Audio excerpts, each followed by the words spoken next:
when in a recording process, is that close to your home, or you go to Los Angeles, I think? The last record, St. Bartlett, and the new record, Maraqopa, were made with Richard Swift in Oregon, southern Oregon. And Richard's studio is located about 7.5 hours, 8 hours away from where I live. So normally I always recorded it in Seattle. So it was nice for me to get away from my home, from the comforts of my surroundings, and go to some place that was different. How long have you spent there in that place? Did you record it all at once or in different sessions? We recorded for both records. You know, St. Bartlett took 3 days to record. Maraqopa took 3 days to record, and then I went back for one additional day later on, months later, just to clear up some stuff. That's pretty efficient. I mean, yeah, it's very fast. Very fast. What is your secret to do that? Is it because you already have the experience, what you want, what you don't want? I think it's possible to do that because we don't question anything that we do. You know, it's like, I mean, I think it's something that I'm most proud of. I'm the most proud of, because I think most bands spend so much time nitpicking and like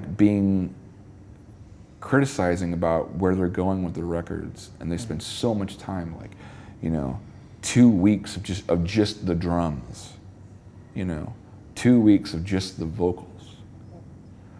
Have you stepped into that trap yourself once? On previous records, I've done that. My record Caught in the Trees was like that, and it was a nightmare.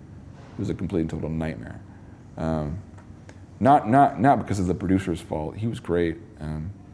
But it was more of like, just more of like the people I was working with at the time, you know, just being so nitpicky about, you know, and really what I wanted to do was that's what was great about working with Richard Swift, was we wanted to give a performance. And so, you know, record should be a performance. You're recording a performance, you know. It's too easy to just like not give a rip and just, we'll take this sentence and put it here, like this sentence and put it there. It's not real. It's not real, you know. And the greatest records of all time were made in like live settings. What do you bring then to the studio? Is it only you, the guitar, and the songs written out, or skeletons of the song written out? That's what it is, yeah. And then we just add things to it, yeah. And everything's possible, you know. I think working with Richard was great because of that, because there was no, I mean, you know, the possibilities were endless. We said yes to everything. Okay, because yeah, you've been working with him already. You know him probably for a longer time. What is maybe the thing that you are the most far apart from each other in what way of approaching things? I don't think we're very much apart. I think at all. The way we approach things. I think we're a lot alike, which is why the record's turning out the way they are. You know. Yeah, because what's your maybe the biggest thing you share then is that sounds. You don't have to discuss anything. Or I mean, what would maybe cause the biggest discussion, if it can, between you on this? There really isn't. I mean, you know, with Richard and I, it's really. I mean. You know, the St. Bartlett and the new record, Maraqopa, they're very much a collaborative effort, because it's just two people in the studio just literally saying yes to everything. If it doesn't work, it doesn't work. But we have to be able to just try it. I don't know when people stopped trying things, you know. You don't know if you're gonna like it or not unless you try it.